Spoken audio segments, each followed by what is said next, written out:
Hello friends, welcome to exam Mantra. दोस्तों, अगर आप एसएससी, बैंक, रेलवे, पुलिस, लेखपाल आदि प्रतियोगी परीक्षाओं की तैयारी करते हैं तो दोस्तों इस चैनल को सब्सक्राइब कीजिए, शेयर कीजिए और बगल में आए बेल आइकन को जरूर दबाइए। धन्यवाद। जिंदगी बहुत हसीन है दोस्तों, कभी हंसाती है तो कभी रुलाती है, लेकिन जो जिंदगी की भीड़ में खुश रहता है जिंदगी उसी के आगे सिर झुकाती है।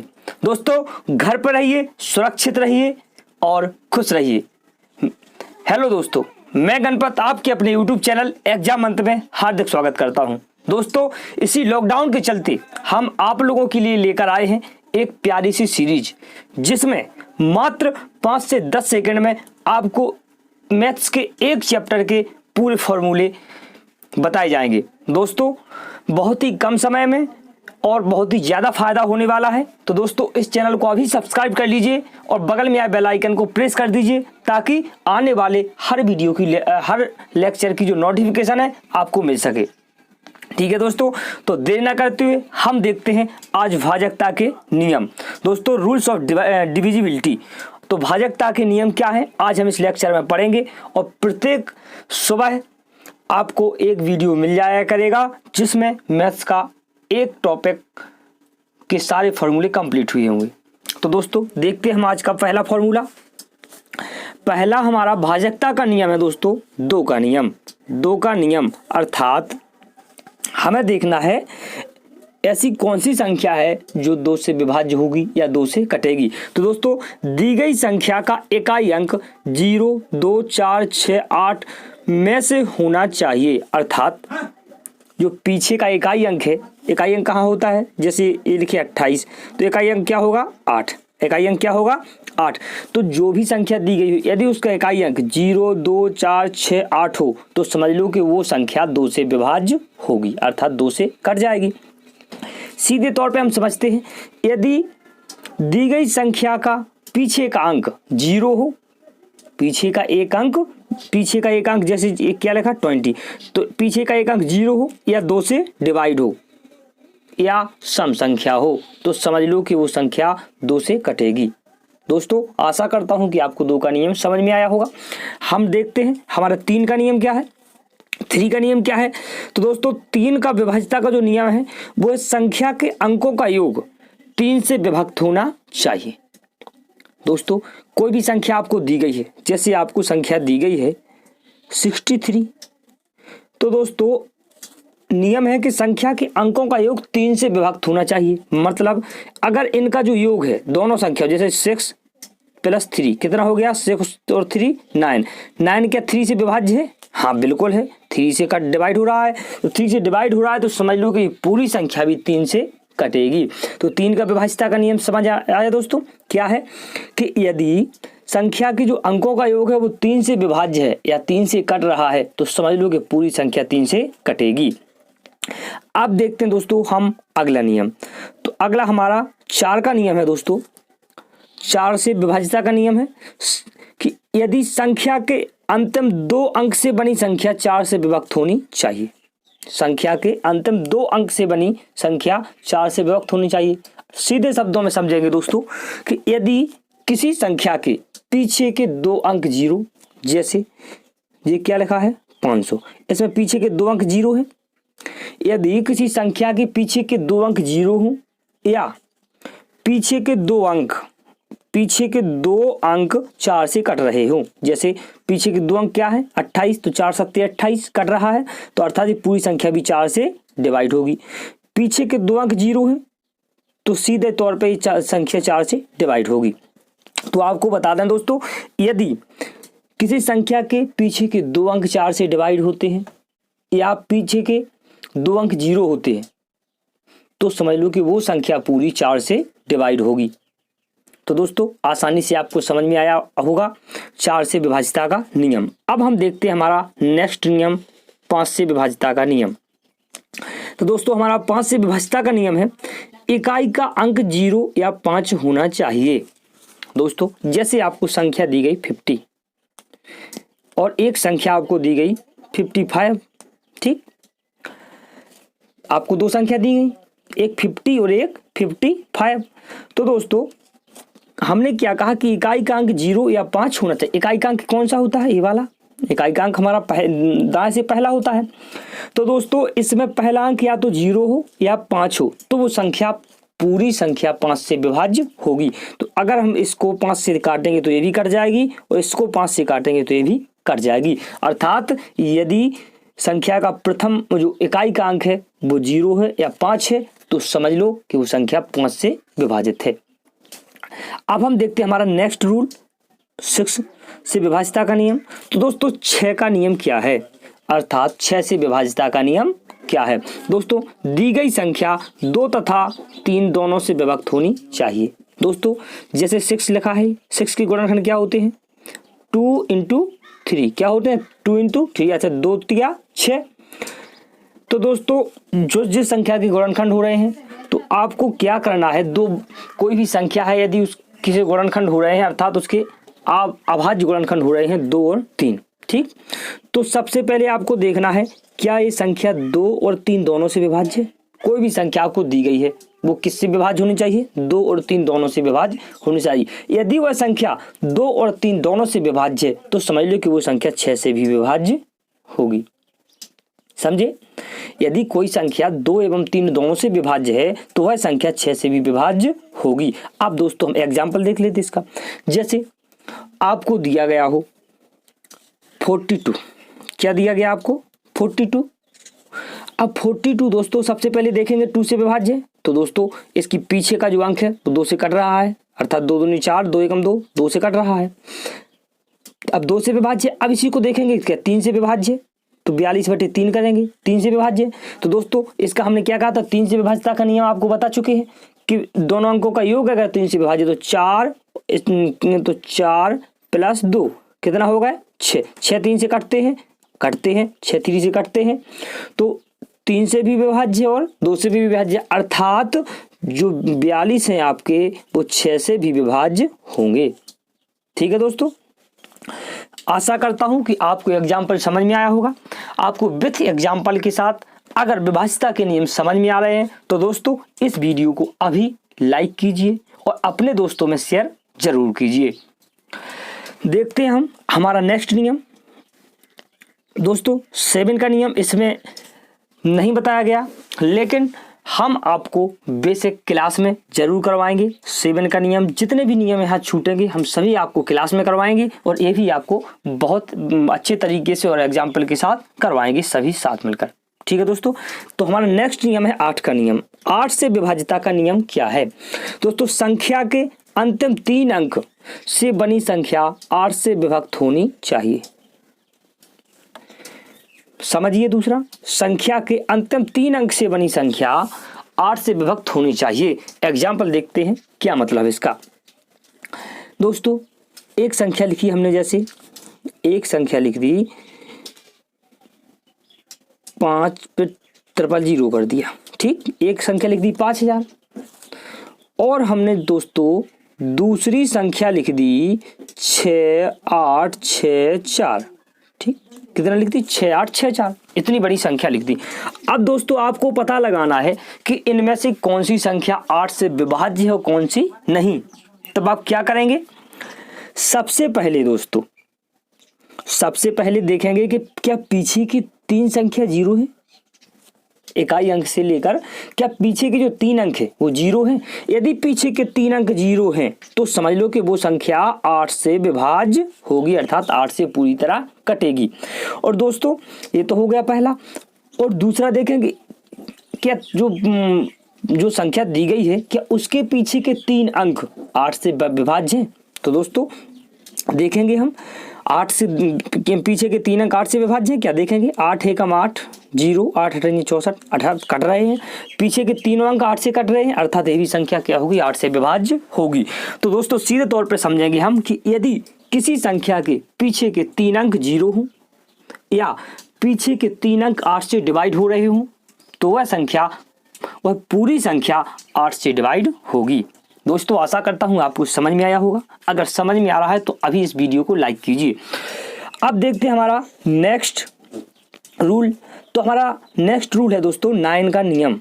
तो दोस्तों जिस प्रकार से हमने 3 का नियम पढ़ा उसी प्रकार से हमारा 9 का नियम है कि संख्या के अंकों का योग 9 से विभक्त होना चाहिए। संख्या की जो संख्या दी है आपको उसके जो अंकों का योग किससे विभक्त होना चाहिए? 9 से। अर्थात इसी प्रकार से हमारा 3 का नियम था। 3 का नियम क्या था कि उसके भी अंकों का योग किससे विभक्त होना चाहिए था?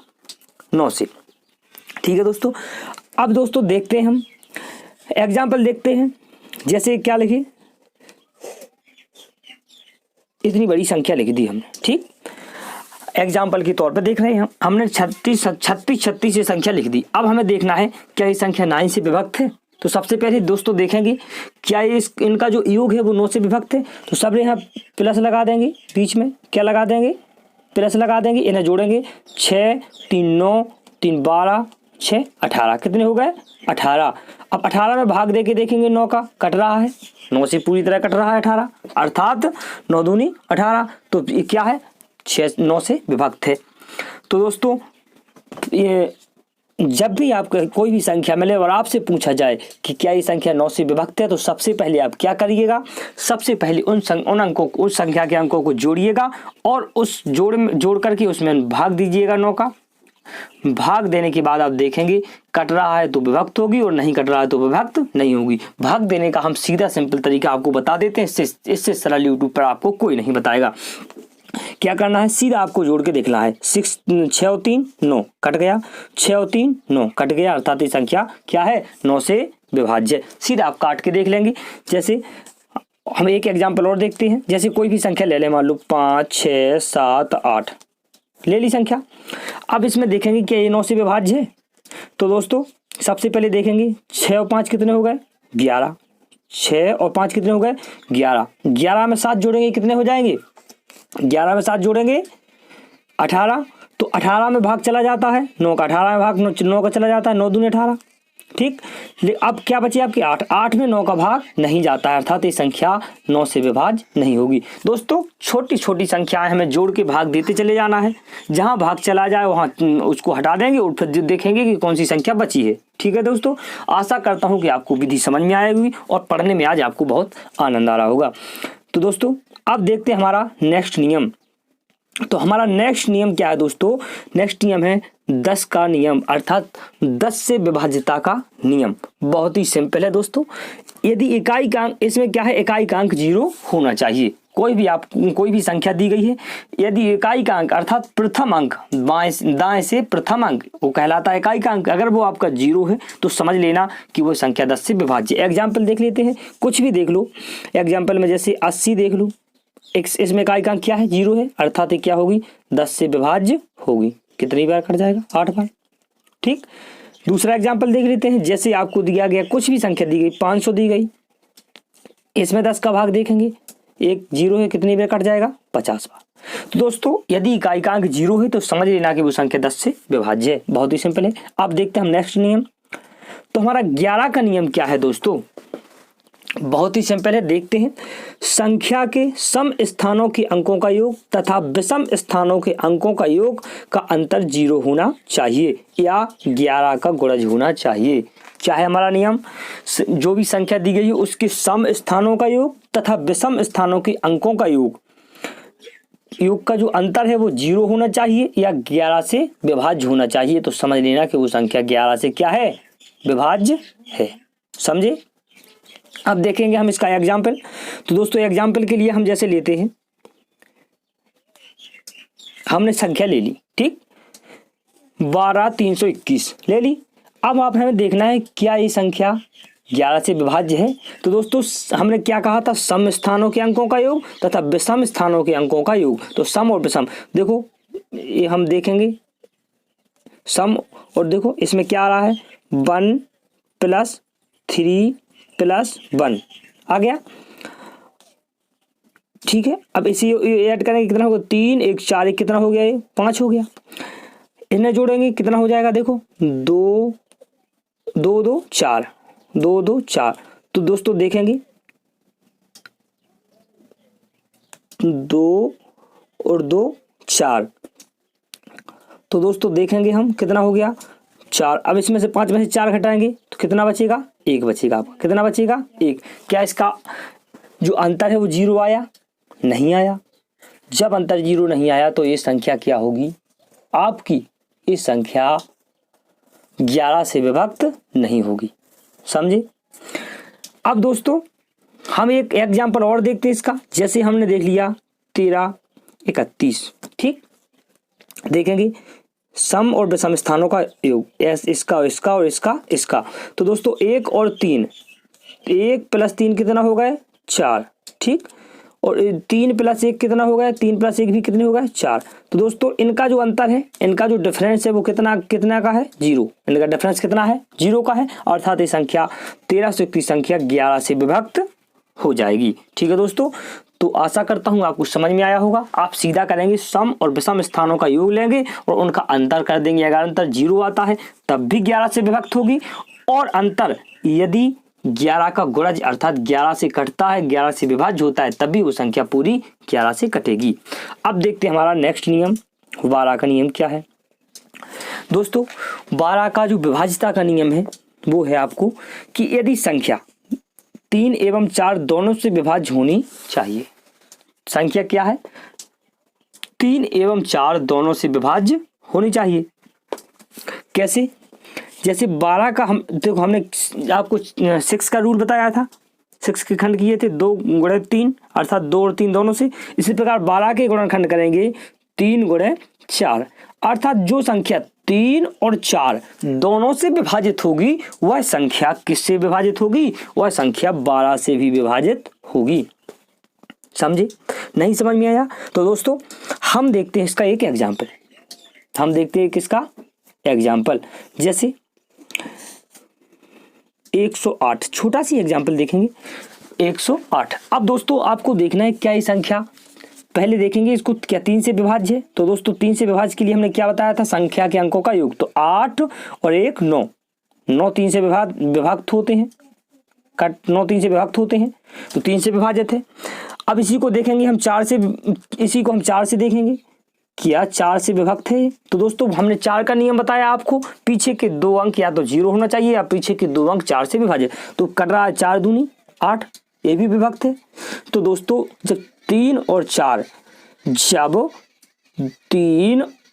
जब 3 और 4 दोनों से विभक्त है तो वह संख्या 12 से भी विभक्त होगी, हमने आपको अभी बताया। ठीक है दोस्तों, विथ एग्जाम्पल के साथ आपने समझा। अब आपको बताएंगे हम नेक्स्ट नियम। तो दोस्तों हमारा नेक्स्ट नियम है 16 अर्थात 16 का नियम, 16 से विभाज्यता का नियम। क्या है, संख्या के अंतिम 4 अंक से बनी संख्या 16 से विभक्त होनी चाहिए। दोस्तों 2 4 6 8, इसमें आपको क्या करना है, इकाई अंक से आपको एक एक अंक बढ़ाते जाना है। 2 का नियम क्या बताया था, पीछे का एक अंक 0 या एक अंक 2 से विभाजित हो। 4 का नियम क्या बताया था, पीछे के 2 अंक 0 या 4 से विभाजित हो। तीसरा 8 का नियम क्या बताया था हमने, 8 का बताया था कि पीछे के या तो 3 अंक 0 हो, या तो 3 अंक 0 हो, या फिर तीनों अंक 8 से विभाजित हो, तीनों अंकों की संख्या 8 से विभाजित हो पीछे की। अब इसी प्रकार आया 16 का नियम। तो 16 में क्या होगा कि यदि या तो पीछे के 4 अंक 0 हो, या तो पीछे के 4 अंक 0 हो, या पीछे के जो 4 अंकों की संख्या है वो 16 से विभाज्य हो, तो समझ लेना कि वो संख्या 16 से विभक्त होगी। ठीक है दोस्तों, आशा करता हूं कि समझ में आया होगा। जैसे यदि यहाँ पे लिख दिया जाए 15 कुछ भी 1 2 3 4 4 0, यदि पीछे 4 0 है तो समझ लेना कि वो संख्या किससे विभक्त होगी, किससे विभक्त होगी, तो वो संख्या आपकी 16 से विभक्त होगी। ठीक है दोस्तों, अब बिना उसका देखते हैं। तो दोस्तों देख लेते हैं, जैसे ये हो गई 15 0 256, ठीक, ये आपका एग्जाम्पल है। इसको हम 16 से काट के देखेंगे, सब 16 से भाग दे के देखेंगे। तो दोस्तों आप देख रहे हैं कि पीछे की 4 अंक 16 16 256, 0 का तो कुछ होता नहीं है, तो कट रहा है, पीछे के 4 अंक डिवाइड हो रहे हैं किससे, 16 से, अर्थात ये संख्या क्या हो जाएगी, इससे डिवाइड हो जाएगी। तो दोस्तों आशा करता हूं कि 16 का नियम आपको बहुत आसानी से समझ में आया होगा और आज से आप कभी नहीं भूलेंगे। अब देखते हैं दोस्तों हम 25 का नियम। किसका नियम, 25 का नियम। 25 से विभाज्यता का नियम और इस वीडियो का ये लास्ट नियम है। जो भी नियम आपको पूछना है, जो भी नियम आपके छूट गए हैं, वो आप कमेंट सेक्शन में लिख करके हमसे पूछ सकते हैं। समझे आप? अब देखेंगे आप 25 का नियम क्या है। संख्या के अंतिम दो अंक 0, 25, 50 एवं 75 होना चाहिए। दोस्तों सीधी बात, यदि पीछे के दो अंक 0 हों या 25, 50 एवं 75 हों तो समझ लेना कि वो संख्या किससे कटेगी? 25 से कटेगी। ठीक, इसके लिए सीधा सा एग्जाम्पल देखते हैं हम। या तो कुछ भी लिख लो, 1500 लिख दो, पीछे के दो अंक 0 है, अर्थात ये संख्या 25 से क्या हो जाएगी? डिवाइड हो जाएगी। दूसरा एग्जाम्पल देखते हैं, जैसे 275 बटे कितना? 25। तो पीछे के दो अंक मतलब 75 है पीछे, तो समझ लेना ये संख्या भी किससे कटेगी? 25 से कट जाएगी। ठीक, तो पीछे 25, 50 एवं 75 होने चाहिए या फिर 00 होना चाहिए। दोस्तों लास्ट एक नोट्स देखते हैं हम। यदि कोई संख्या 2 या 2 से अधिक संख्याओं से अलग अलग विभक्त होती है, कोई संख्या 2 या 2 से अधिक संख्याओं से अलग अलग विभक्त होती है तो वह संख्या उन दी गई संख्याओं के लासा से भी सदैव विभक्त होगी। कैसे विभक्त होगी? एग्जाम्पल देखते हैं हम। जिस प्रकार से हमने आपको बताया था कि जैसे कोई संख्या है, मान लिया जाए 2 और 3 दोनों से विभक्त है। जैसे क्या है? 2 और 3 दोनों से विभक्त है। जैसे 12 है, 12 2 से भी कट जाते हैं और 3 से भी कट जाते हैं। तो यह संख्या इनके लासा से भी विभक्त होगी। इनका लासा क्या होगा? इनका लासा कितना आ जाएगा आपका? 2 से काटेंगे 2 एकम 2, 3 की 3 और 3 से काटेंगे तो 1 1, अर्थात 3 दूना कितना आ गया? 6। तो यह संख्या 6 से भी विभक्त होगी। 6 दूनी 12। तो मेरा कहने का मतलब था कि जो यदि कोई संख्या 2 संख्याओं से अलग अलग विभाजित है तो वह संख्या उनके एलसीएम से भी विभाजित होगी। तो दोस्तों ये था आज का सेक्शन। आपको ये सेक्शन कैसा लगा आप कमेंट में हमें कमेंट करके जरूर बताइए। दोस्तों हमारे हिसाब से तो ये आपकी परीक्षा के लिए बहुत ही हेल्पफुल होगा। दोस्तों अगर आप चाहते हैं कि हम इसी प्रकार की वीडियो आपके लिए लेकर आएँ और एक चैप्टर में पूरे एक चैप्टर के सूत्र कंप्लीट कराएं तो दोस्तों आप कमेंट बॉक्स में हमें कमेंट करके जरूर बताइए।